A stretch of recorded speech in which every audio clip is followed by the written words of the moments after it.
স্ত্রীর এক নাম্বার অধিকার হুসনু মুআশারা, স্ত্রীর সাথে সৎভাবে বসবাস করা, ভদ্রভাবে বসবাস করা। সূরা নিসা আয়াত নাম্বার 19 আল্লাহ বলেন, ওয়াআশিরুহুন্না বিল মা'রুফ, তোমরা তাদের সাথে সৎভাবে বসবাস করো।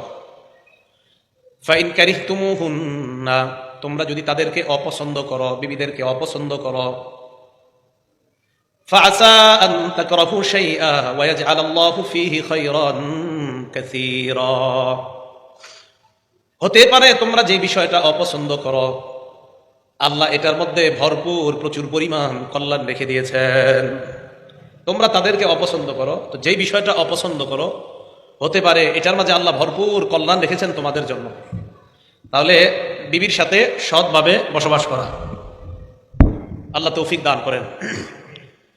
এটা কিতাব আছে ইবনে মাজাহ হাদিসের কিতাব, হাদিস নাম্বার 3895 নাম্বার হাদিস, 3895 নাম্বার হাদিস।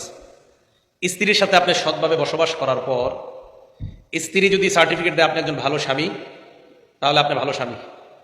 দিনদারিতার ক্ষেত্রে যদি স্ত্রী আপনাকে সার্টিফিকেট দেয় না আমার স্বামী মাশাআল্লাহ ভালো, তাহলে ভালো। দলিল তিরমিজি শরীফের 3895 নাম্বার হাদিস।